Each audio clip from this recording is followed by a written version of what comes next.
This is Fam Electric Ghost doing live on the air with Jay Watson and Kyle Wiltshire. Is that how I say your name? Wiltshire? That's right. Nailed it, Phantom. Nailed it. Thank you. Thank you for having us. So we're gonna talk. You both are the dead rock star authors and your co-authors, and we're going to talk about the ups and downs of being co-authors and doing it together is the focus of this episode. And we do have your link up. We'll put that up real quick. Is like www.deadrockstarsbook.com. That'll be fully clickable for everybody. We'll pull it up once in a while during the podcast. And I do want to welcome you to the Fam Electric Ghost podcast. Hope you're doing all right. And one of the first things I ever ask anybody is, why do you do what you do and what motivates you? I don't know who wants to go first with that. Jay, why don't you take it, man? Why do I do what we do? Well, in particular for this book, we were really interested in having some fun. We had started it in 2018 and it slowed down a little bit, and we got into 2019 and we written a little bit more. And then we found ourselves with a great amount of time in 2020, and the world was kind of a sad place. It was tough at that time. And so we turned our creativity on and used that extra time to finish our book. And so the reason why we kind of did this and did it together, it was to give us a little bit of hope and to chase a dream and to get really excited about something that we could look forward to. That's awesome. I agree. I mean, I think also. What's your take on it? Yeah, I'm sorry, man. I think also, man, Jay and I we're just big nerds. And we always thought we could do this. We always thought we could, tell a story, maybe better than some of the things that we have watched on television or movies, and so we just decided to give it a shot and try. And it was definitely a dream that, I mean, just myself, I didn't know if we'd ever finish it. I didn't know if we'd ever get to the finish line. I didn't know if we'd ever find somebody to publish it. I didn't know any of that stuff. And so I was maybe kind of skeptical, but man, the more we got into it, the deeper we got into it, the more excited I got about it, the more excited we got about our collaboration, our ability to, to work together, to create something that we feel like, when it's all said and done, it's pretty good. Everyone thinks their own baby's cute, right? But we feel like we've had enough positive feedback from folks who've read it that said, yeah, this is a great story. You guys did an awesome job. And so, yeah, we wanted to have fun. We wanted to chase a dream, and we wanted to just see if we could contribute something artistically in the world that is worth something. I mean, this is not like, high art or anything. But it's something that we really enjoy. We enjoy doing it, and we're really proud of it. We're excited to get it in people's hands and let them have a chance to read it. So in terms of writing the story together, did one of you or both of you come up with this idea to have dead rock stars as like secret agents? I mean, who had the idea? Kyle and I used to talk driving to work every day. So in the morning before work, there's that 20-minute drive or 30-minute drive or whatever. We would use that time to talk about really important stuff, like what movie have we just seen, what TV show we just watched, what music are we listening to. And we always kind of did that. And we always ended up kind of picking apart plot holes in certain movies and certain things that we saw. And there's always that famous line, which is, I think we could do it better. And, nobody really does that. Nobody does it better. It's really hard to write a story. It's really hard to kind of go after it. And among all the things we talk about, on occasion, Kyle and I will have ideas for stories. And so Kyle had this idea for a story. You want to pitch it, Kyle? Sure. Yeah. I remember bits and pieces of how it kind of came together, but ultimately, I was thinking, I want to, what if we could tell a story about characters that people already know, so we're not having to introduce anybody to, a completely unknown universe. And what if we could, talk about, something that could potentially be real? What if this could, be real? And so just the idea came together in my mind, and I pitched it to Jay. I said, Jay, what if we told a story about, all these famous dead rock stars, Elvis Presley, John Lennon, Kurt Cobain? What if they actually didn't die? What if they faked their deaths to become secret agents and they've been secretly protecting the world for decades. And so that was kind of the initial pitch, and I remember Jay paused and my heart kind of sank. Oh man, that's a bad idea. It's stupid. And No, so I was literally blown away with it. I said, Kyle, that's not $1 million idea. That's $1 billion universe. That is amazing. Let's do this. Let's go. And of course, that was, I don't know what year that was, but it wasn't 2018. I think it was 18. Yeah, really? I don't think it was. Okay. If it wasn't 18, it was 17. Yeah, because we didn't. It was not long after I told you that idea that we actually did it. Yeah, and Kyle has really great ideas. Kyle doesn't move quickly on ideas. Not physically, not idea wise. I never move quickly. I'm slow as a sloth. And I remember, I don't know why. I guess I had an itch, but I just said, "Hey, man, let's do this. We didn't know how to write a movie.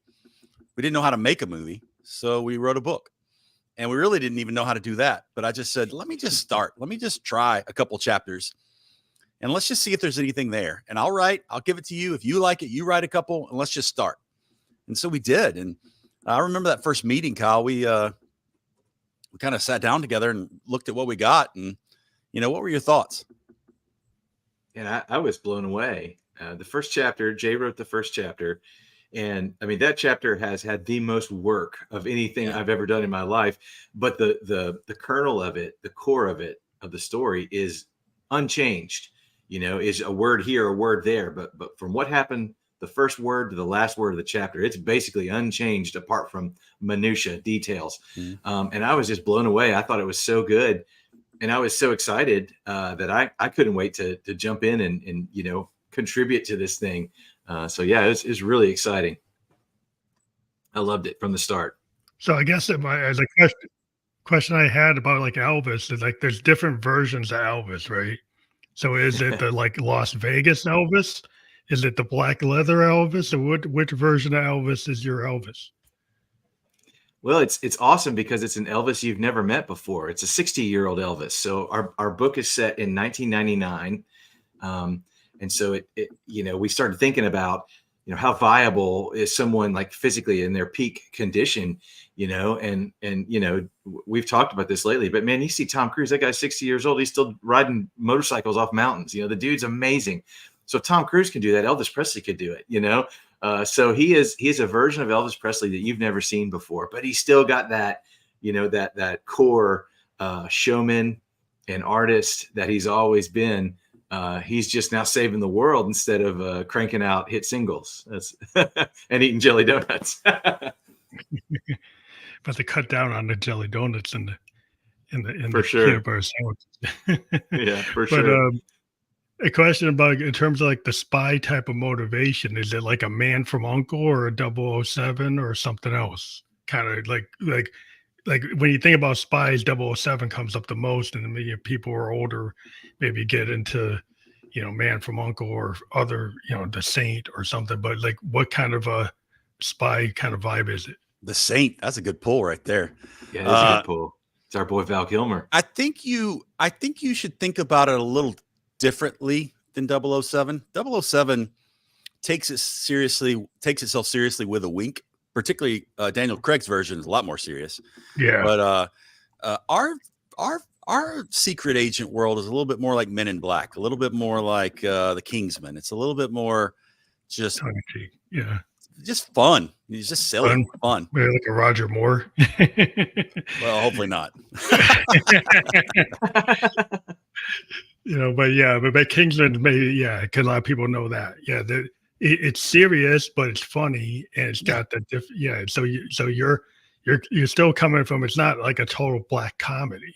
You've got serious structure to the real. It's not just like like a comedy show, right?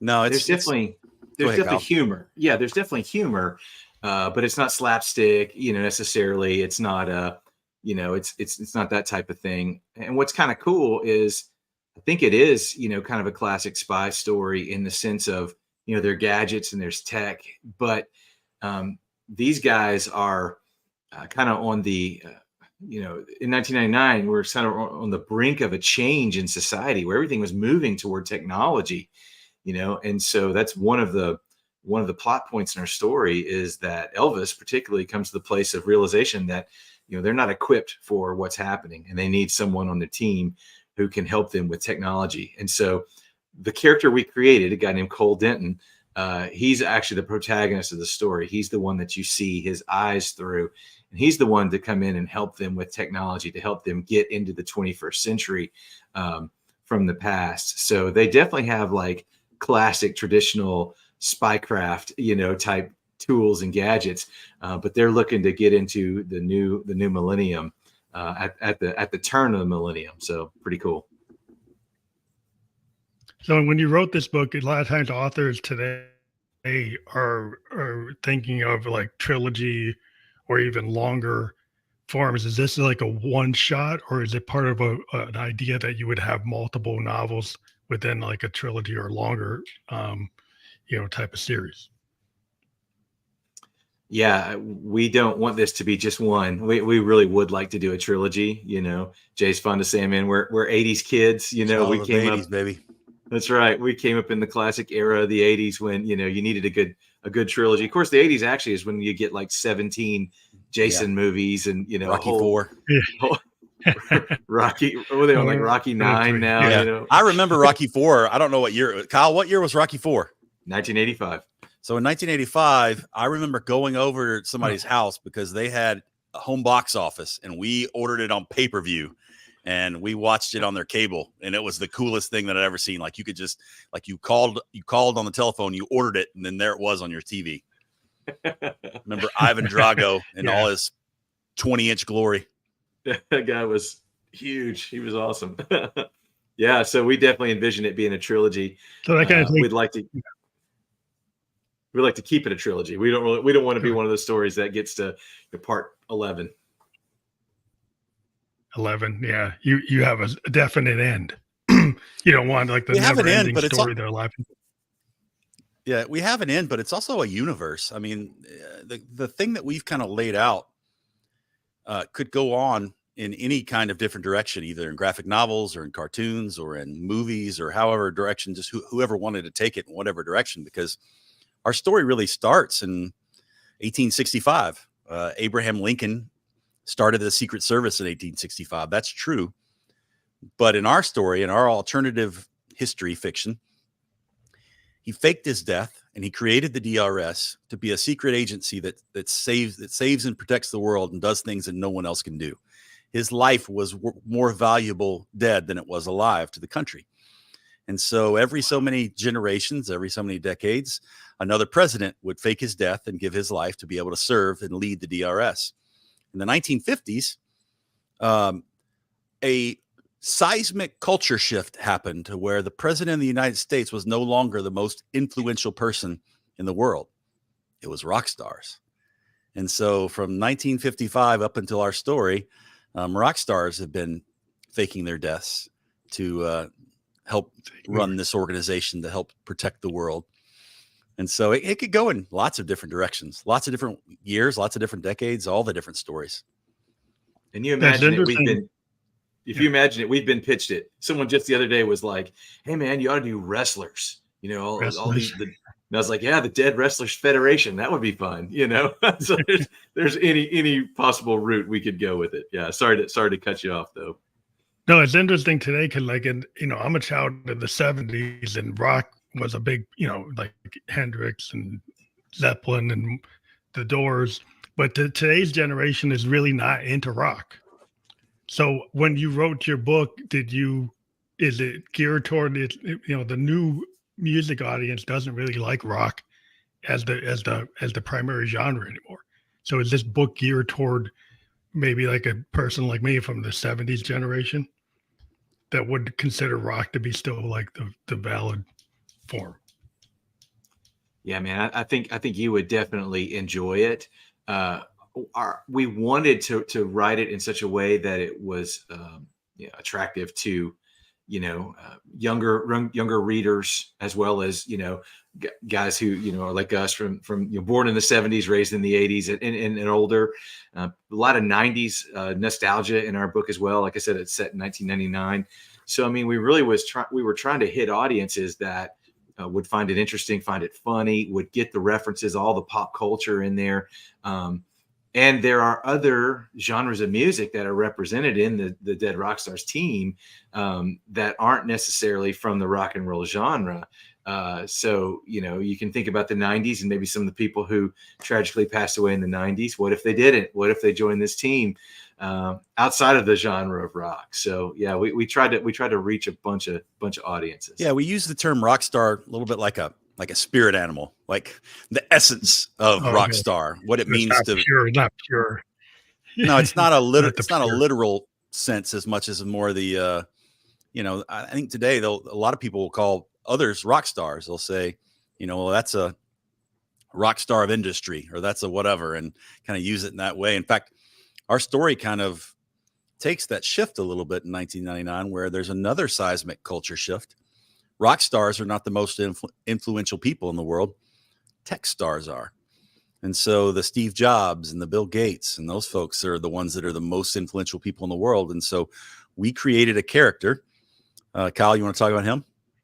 Yeah, I mean, I mentioned him already, just briefly. Cole Denton. He's our age in 1999. He's 21 years old, so he's an amalgam of us. Even though we're not tech stars, Jay's more tech savvy than I am. I like to say that I stopped updating my personal technological iOS in 2007. So, I'm kind of a dinosaur, but he is definitely personality-wise an amalgam of us. And his whole thing, how he claimed his claim to fame, how he rose to prominence in our story, is he created the first online dating system. And we looked it up. We did the research. eHarmony didn't exist yet. The Match.com, none of that was around yet in 1999. So this guy who always sort of was longing for connection, longing for significance, longing for relationship, decided to do what he knew best and put it online and help people connect, help people, find their match, so to speak. His website's called connection.com, CONNEXTION.com. Very, very 90s title, throw the X in, but that was his claim to fame. That's what he did. And you can sort of see his, how he could be convinced to join a group that called themselves family. It's kind of what he always wanted. He always wanted belonging, connection, and to make a significant difference in the world. And so, yeah, that's sort of a little thumbnail of who Cole Denton is. So is your book got the movie type of feel from what I've been listening to? It seems like you've got, so is it more like it lends itself to a graphic novel, because graphic novels are kind of storyboarded out, visual, almost a movie. So it seems like it's like having these other types of formats like the graphic novel or anime or film, or is that where you'd want to push this project further? Oh yeah, we've spent a lot of time daydreaming about this story being a movie. We've even gone so far as to go ahead and cast the people who will play the roles, and we think it would be just an excellent story. I mean, we even kind of built a soundtrack into the book, so we're ready to go. If Spielberg wants to reach out to us and have a spiritual sequel to Ready Player One, Dead Rock Stars is what you got, buddy. Come on, bring it. That's right. And we have, in the promotion of the story, the book, we've done a lot of podcasts, and that has been one of the things that's just recurring themes as we've had these conversations with the hosts of the various shows. They're all like, man, this needs to be a movie. Let me know when this comes out as a movie. I can't wait to see this movie. So we've really been encouraged by that. And yeah, I like to say from our lips to God's ear, let's make it happen. Let's make the Almighty make it happen. Would you even see it as like a series on the Netflix or the Amazons or the HBO Maxes? Would it lend itself to being more than just a 2-hour film, but more like a mini series or an extended series? I think it definitely could.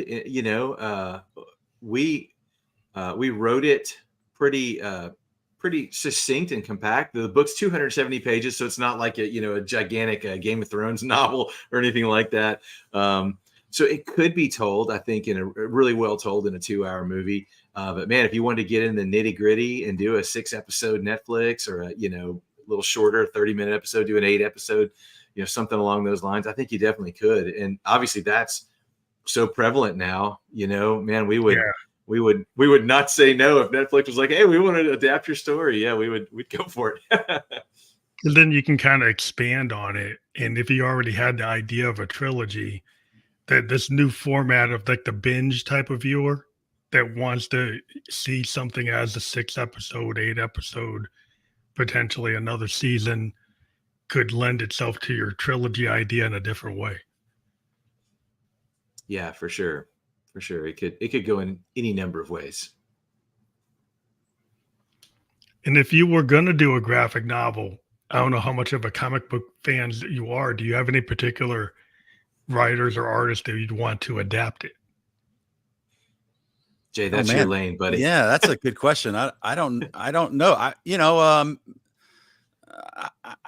tend to like some of the stuff that Kevin Smith does. He's really interesting. And then a Bendis or Mark Millar is that his name? He's a guy that's done a lot of DC stuff. That could be really good. As far as the artist, I don't really know.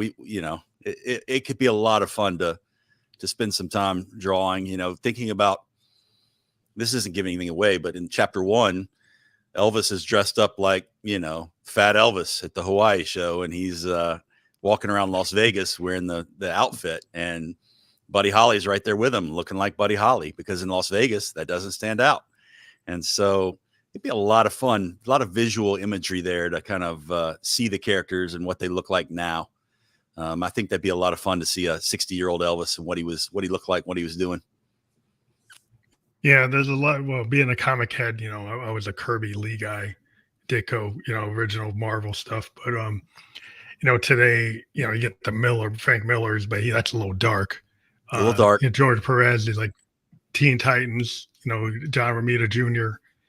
He's pretty cool. Everybody knows him from Spider-Man, mid 70s, 80s. But McFarlane, like Spawn, that type of art is a totally crazy style. But there's so many different people you could kind of pick if you're a comic head. But like probably the writers are probably more significant to kids today more than the artists. I'm kind of a art focused visual guy. Yeah. There's an artist out of Memphis that has done some stuff for DC that I think we'd be interested in talking to, specifically because of Elvis. His name's not coming to me right now. But you need to capture Elvis. Yeah. Well, I just think, Memphis people are different, man. They got a connection to the king. And you met this guy, right? We were at I met a friend of his. Yeah. I met a friend of his. Yeah. That's cool. So have you been making the like convention rounds, like the Comic-Con type of round, or just like normal book conventions? We haven't stepped into the Comic-Con, ring yet. Maybe one day. We've done some kind of private, book signings and some kind of a mini book tour that we did in some cities with friends and family who graciously set some really cool shows up for us and had a lot of people come and let us share the vision of the book, and they graciously supported us and paid way too much for them, and bought t-shirts and all the great stuff that they did. And so yeah, we've done 6 or 8 of those since the book launched, and leading up to the book launch, I should say. And we're actually going to be in Memphis this weekend with another one, so we're really excited to keep that going. And that's one of the main motivations why we're trying to jump on as many podcasts as we can. Get in front of new ears, get in front of new eyes, get in front of new audiences who maybe would fall in love with this book. And man, your platform of music and art, man, that's exactly who we're trying to connect with, to share about our story, about our book, and hopefully it can be something they really enjoy and connect with, and find as amusing and as fun as we have. So have you thought about like, is it available as an audiobook? And if it's not, have you thought about who would do the narration or who would actually be the voice actors?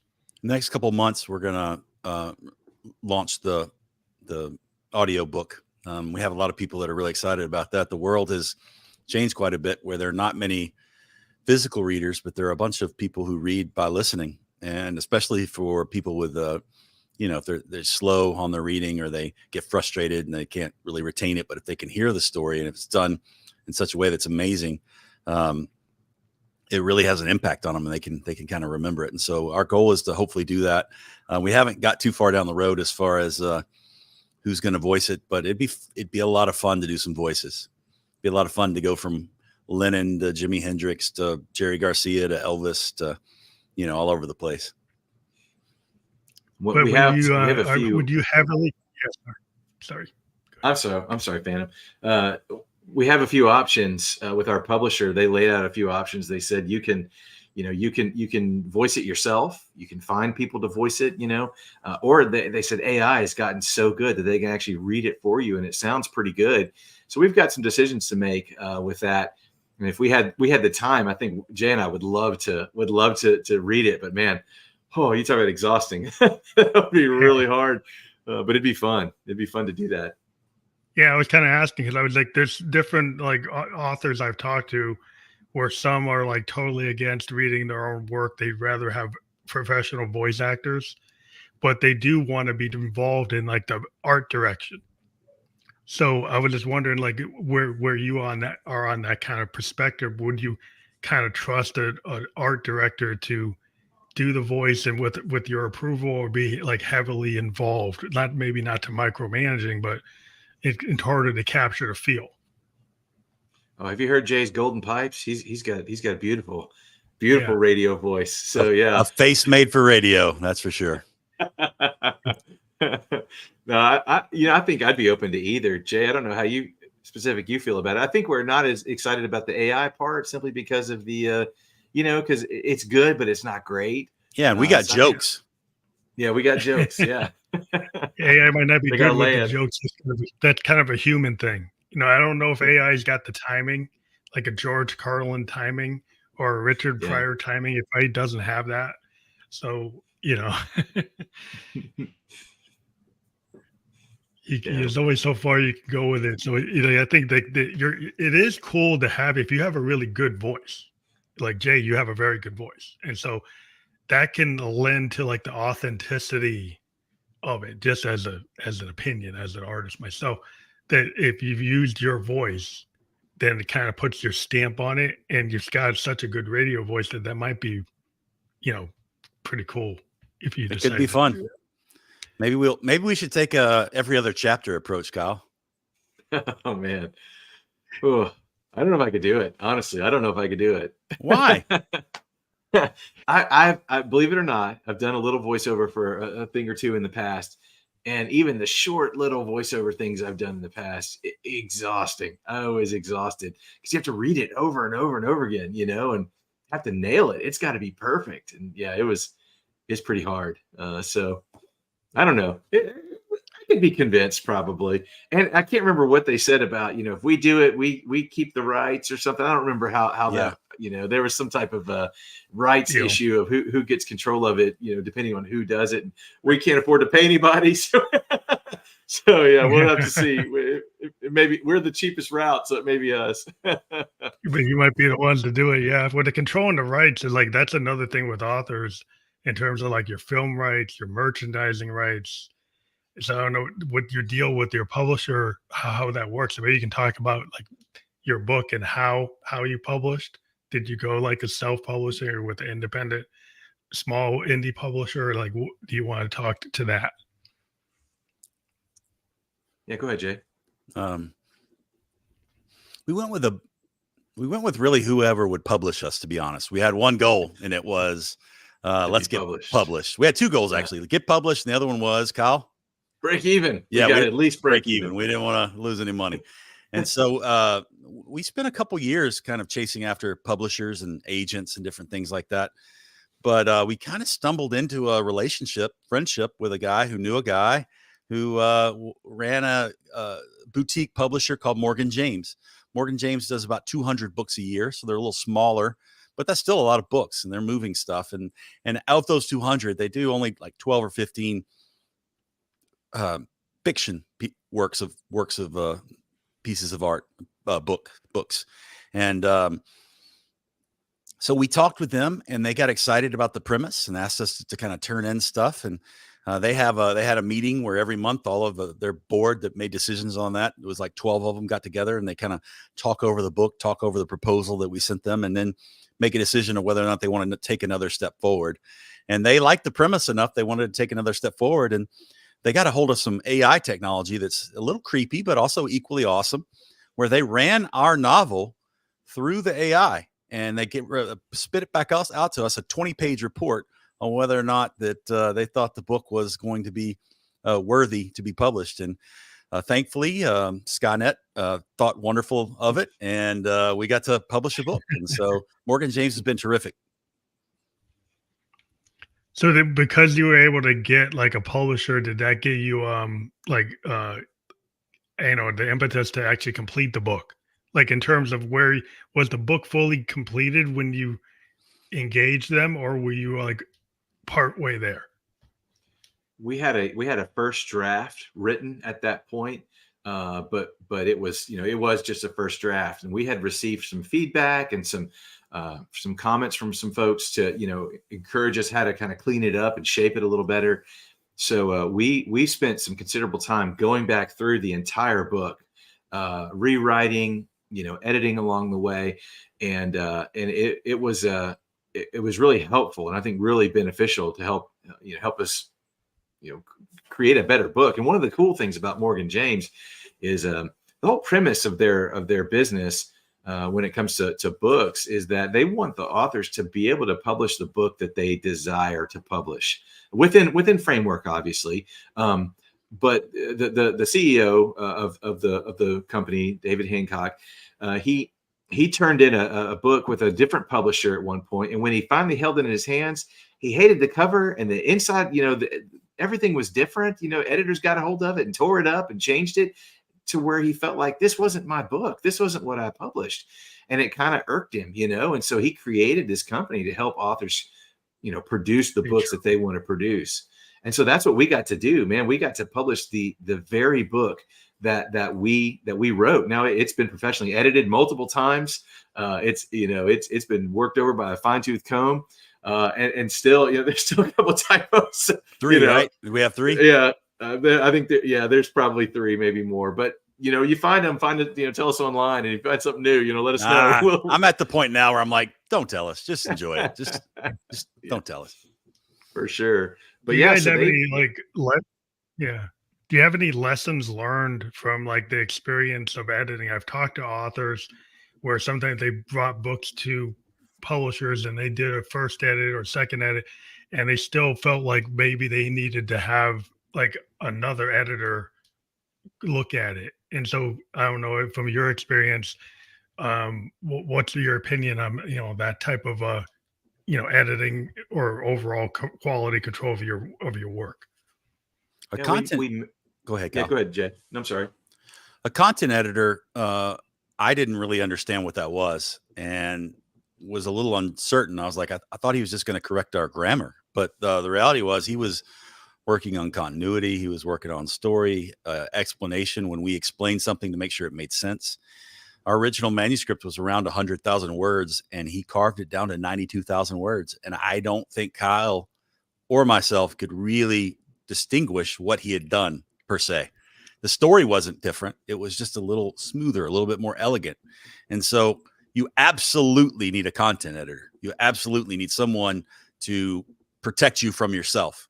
I think it's one of the beautiful things about Kyle and I working together is we're able to look into each other's blind spots and make the product better because of each other and because of our content editor. Yeah. That's another Man, I'm sorry. Just jumping in. Apologies. No, and then, to have as many sets of eyes on it as possible. I mean, Jay's dad, I think, read it for us twice. Yeah. He's a great grammarian, and he's got a great mind for story. So he read it a couple of times, to sort of help us along the way. I wouldn't want someone meddling, so to speak, but I'd love having more sets of eyes on the story to say, hey, is this how you want to say this?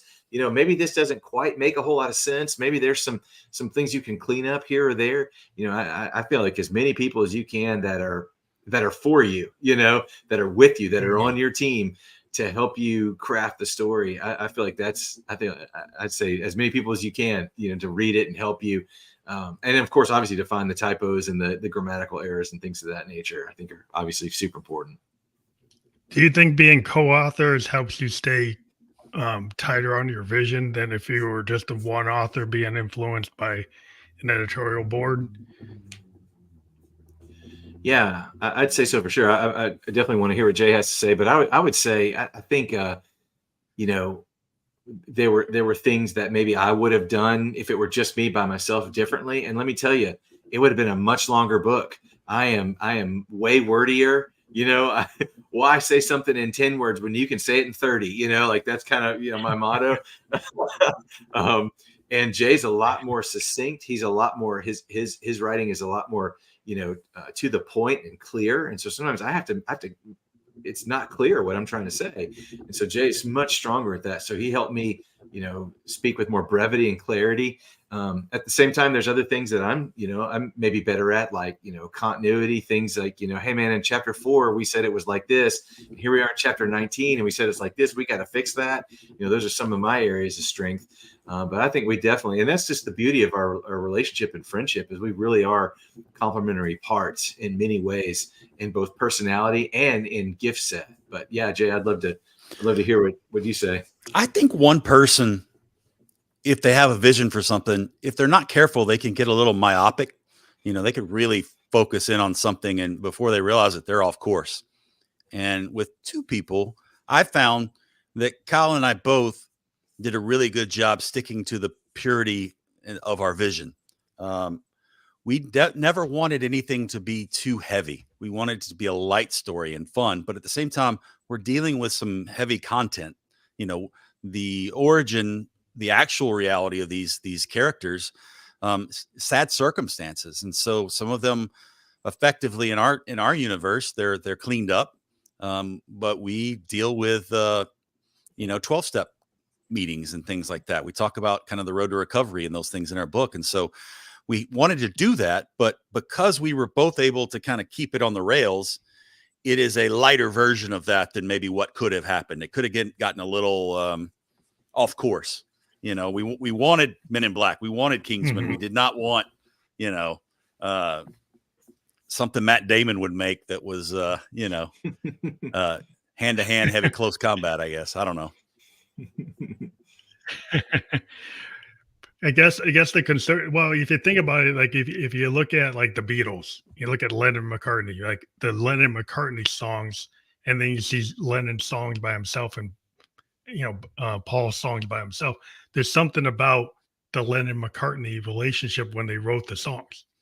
They complemented each other and they came out with something that was greater than the sum of the parts, right? So it's like when you're working with a collaborator that's like at that kind of equal weight, I think that it creates a different type of art, in my opinion, from what I've seen, different forms of art. But like, I have not really seen a lot of co-authors in writing.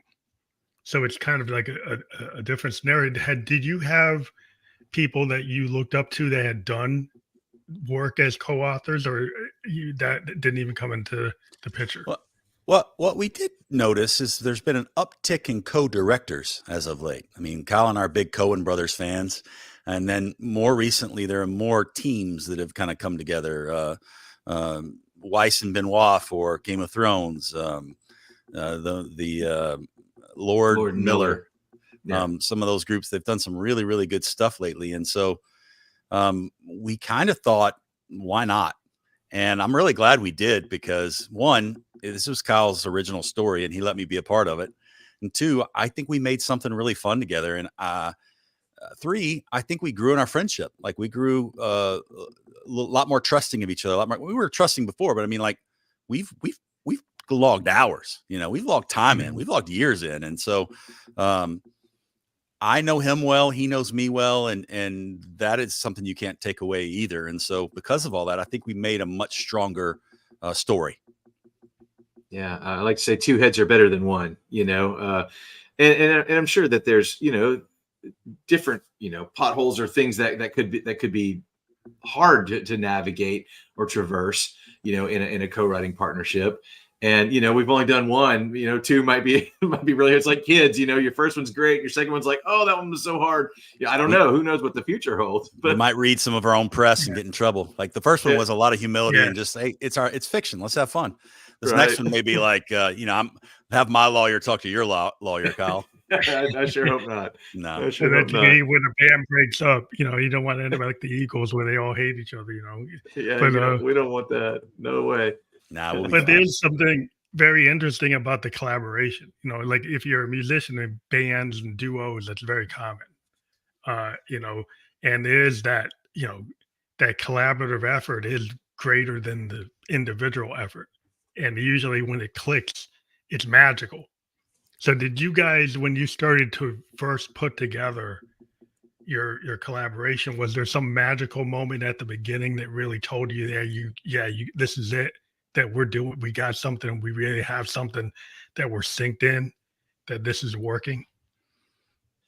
Yeah, I mean, I think I kind of, earlier when I was talking about those first 4 chapters, someone might read the book and go, yeah, I don't think the first 4 chapters are that great. But something about, what Jay wrote in the first 2 chapters, the stage that he set, and how I picked up in chapter 3 and 4 and kind of carried the ball into the next, into continuing the story. I think it started from the start, honestly, that the click was there. And it was, it's one of those things where we had never done this. And, we've said this a lot, that we didn't know what we didn't know, and so we just were going for it. And, our collective goal was, let's write a great story. Does it serve the story? Then let's keep it in. Does it not serve the story? Let's take it out. And I really worried, is when people read this, are they going to be able to tell, yeah, this was clearly written by 2 different people? And as I've talked to folks, along the way in these last couple of months, I'm like, no, I can't tell at all. And I think that's because of the way our process was, where Jay would write a chapter and I would read it and I would tweak it and make edits. And I remember our original doc, I can probably go back and find several of these docs where, he'd send me the manuscript and I'd write something new and it'd be highlighted in yellow, and then if he didn't like it, he'd come back and highlight red. I don't like it, or things like that. We would just how we'd work together, and then we would sit down with chapters sometimes and read them aloud, and we would write on the spot, and and I would use a word, Jay say, now how about this word, and so change it and read it out loud and think, so I mean, it became so much so that I really believe that we created something together, so much so that I don't really know where I begin and where he ends and where he begins and where I end. I mean, I can tell you who wrote the first draft of the chapters, but as we worked on it, as we whittled it, to what it became, and even David Webb, our editor, as he, his influence in it, I could see a couple of words in there like, oh yeah, that's a David word for sure, but the whole thing, it really, I feel very confident and strong that, if it didn't have 2 names on the cover, you wouldn't know that 2 people wrote it. So I think it's pretty cool.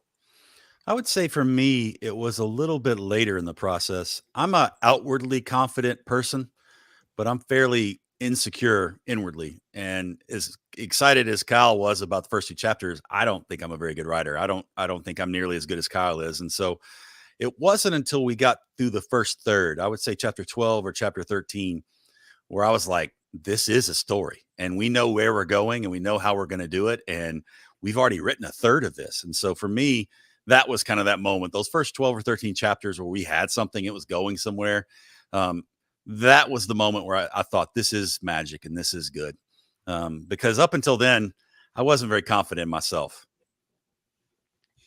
That's really like a common theme I've dealt with artists, that a lot of times, like in the process of creating the art, there's like sometimes there's doubt or there's like some limiting beliefs because you're not sure, like, am I really, part of this, right? And I've been in bands where people, didn't feel like they're carrying their weight, but they were, right? So you get the bass player thinking, "Oh, I'm not really carrying this song," but it's like people are like, "Well, that line is kind of carrying the drummer, and the drummer thinks it's carrying the song, but you don't believe it." And so it's not until you actually get the impact of the audience hearing it, or you get the feedback. It's like, yeah, that you hit it. You hit it. You like, and sometimes you don't know you hit it until they start to get the feedback outside the bubble, the creation bubble. Yeah. Go ahead, Kyle.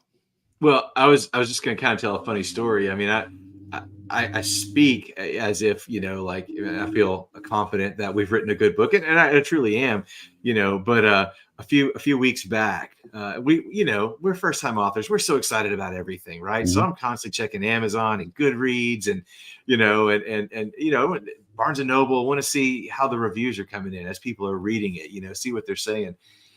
And I stumbled upon, our Amazon, and someone gave us a 2-star review. And I was crushed. I was like, oh, gosh, that's our first bad review. And I went and I read it. And It's the review glowing, was awesome. glowing review.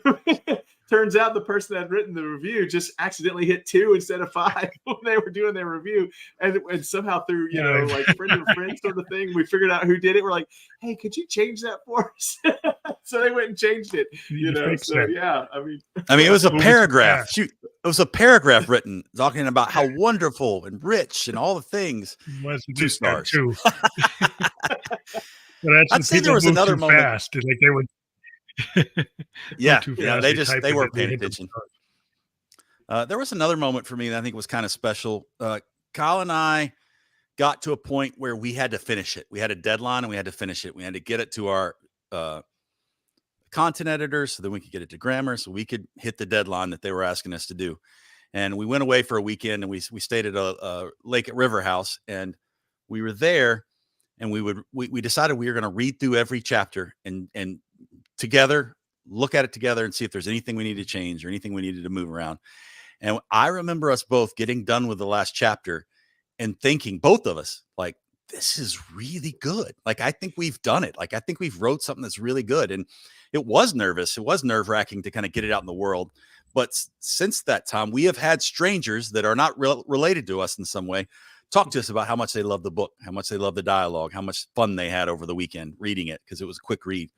And that kind of stuff is super encouraging for book 2 and book 3. Yeah, I think it's interesting when you put something out in the world and you start getting that feedback, and it kind of is the validation of the artist. Because there's a point when it's as musicians, we can get it right away. We can go on stage and know if something's going to work, or a comic, they can know if their joke's going to bomb. But like an author, like it takes you a little time from like the time you're in that creation mode to when you present it to your audience. Sometimes it's like that. There's a lot of time between that process and you actually get the feedback. So is that somewhat frustrating in a world that's very instant gratification, that it takes like such a length of time as for a writer to get the feedback from the intended audience? Yeah, I think there is a bit of a anxiety, over what people will think about it.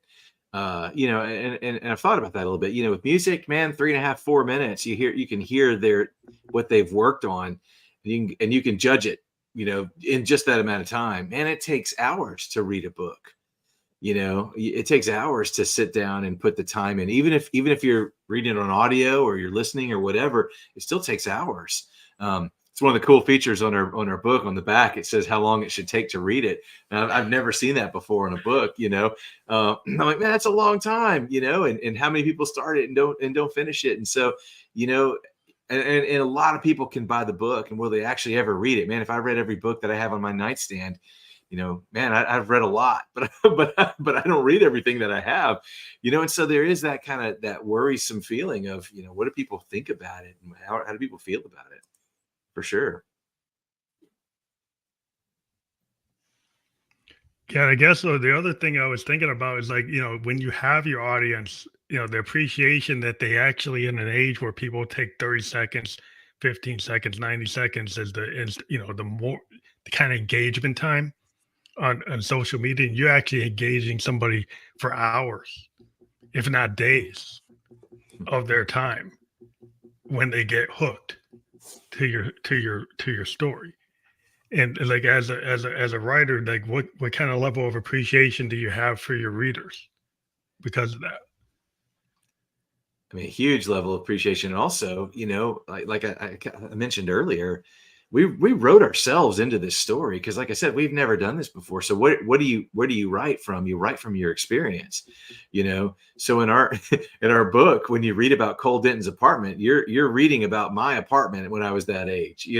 When you read about some of the things that happened, you're kind of getting an insight into who Jay and I are in our lives. Now, sometimes you may not know which is which, but there's a story of one of our characters. She had Cheeto dust on her skirt, and that came from Jay's wife, like a real experience that happened to her, and so there's little bits. A handprint of Cheetos. Make out the fingers. There's our we didn't just write a story and put something out there. Like we put ourselves into it. Like we wrote ourselves into the story. And so in some ways, I don't want to over dramatize this, too much, but it does kind of feel like, man, if you don't like our story, man, you don't like us. That's the vulnerability. That's the thing. The vulnerability of an artist, right? Is, a lot of people just didn't, feel that the song that the artist wrote has a piece of them in it. And it usually does. You can try to kind of fake and say, no, it's not really me. But a lot of times the aspects of your art are very personal, and it can be taken personal if you get a bad reaction, like if you get the hater, and then they can, if you put your heart and soul and your spirit and your vulnerability into a piece of work, and then somebody trashes it, like a matter of fact, it's like, oh, I don't like it. And that doesn't move me. Then you're like, but you have to move on. But like, it's like, I think when you're an artist, you put yourself out there. It's kind of the badge of honor of being an artist. You do put yourself out there, and you get the good feedback and you get the bad feedback. It's like it's all part of the same thing. The question you asked had to do with just how much do we think about our audience. We kind of had to thread the needle. I'd say two things. One, I think Kyle and I wanted to write a story that we would like, and a story that we would be proud of, and a story that made us laugh. And I think sometimes you make your best art when you make something that's true to who you are. Secondly, as Kyle mentioned, we're giant nerds. And so stuff like that matters to us. So we did quite a bit of research on these different individual characters so that some other nerd, the audience, is going to read this and go, oh, he knows. They know. They didn't miss it, just little details. And there are Easter eggs sprinkled out all over our story that, if somebody really knows the artist or they really love them, they're going to catch it. And other people, it's going to be a fun story and they're going to enjoy it, but you got no clue. So we wrote it on a bunch of different, like an onion. It's got layers. Yeah. Like a parfait. Levels. It's like, it's like when you play with your words, when you're a poet, somebody takes the initial read and doesn't understand the implied intention, right? So you can have all these implied intentions that on the face of it, it's deeper than what it seems if you don't put the time in and actually go back and look at those connections and like you said, the Easter eggs that you tend to, as a writer, you'll throw those in because you're trying to get a deeper experience. But we live in a world where people kind of maybe don't fully pay attention. so you have a casual reader that will not maybe miss all the Easter eggs, but they get the overall feel. And then you got the heavy reader that totally gets it.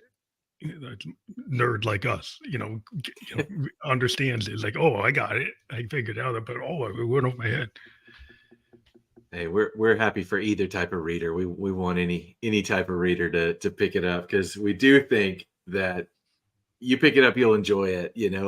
Unless you just don't have anything to do with pop culture and nostalgia and fun remembrances of the '90s and music and all those things. And if that's not for you, man, this isn't the book for you.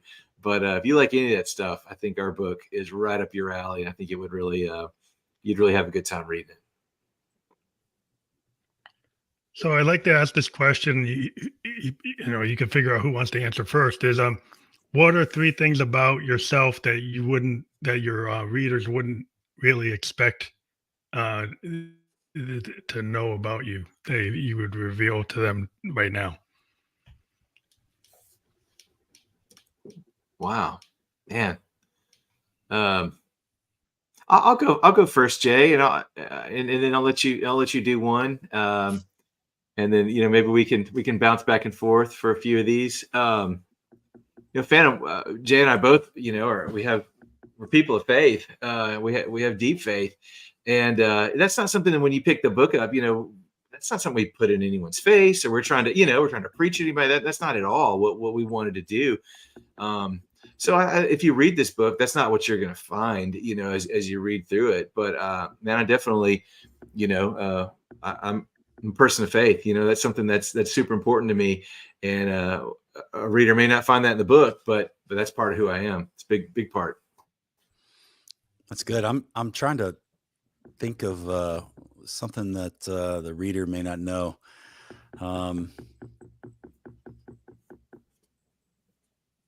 Yeah, I mean, I'm striking out a little bit on my 3 here, Phantom. Sorry about that. I think that it's possible that they might not know that in 1997, I was an Elvis impersonator for a time. Mm. Oh, that's a good one. And I was there. Yeah, okay. I saw it. I witnessed it. Well, you saw it. So I'm shaking those hips, man. He had it down. He was Mr. Campus, 1997. I would say number 2 for me, that might be a little bit of a surprise. I really do like all kinds of music, and in that, I don't mind a little pop music, a little boy band on occasion. A little NSYNC will get me going, and I'm all over the place music wise, from country to whatever, and so I have a very diverse scattering of bands and music that I love. My first tape that I ever purchased was Chicago, if that'll give you an indication of where things go. It's all over the place. So that'd be a tidbit. That's cool. So is that early Chicago or later Chicago? Like later Chicago, pop Chicago. Chicago. That's because that's just how old I was in 1980 something, 89, 88. Mm-hmm. I think number 2 for me would be, and I mentioned this on some other shows we've been on, but I'm kind of the stodgy old guy, of the two of us. Jay's always finding the cool new cutting edge music. I like the old stuff. My motto is, if it's not 20 years old, it's probably not any good.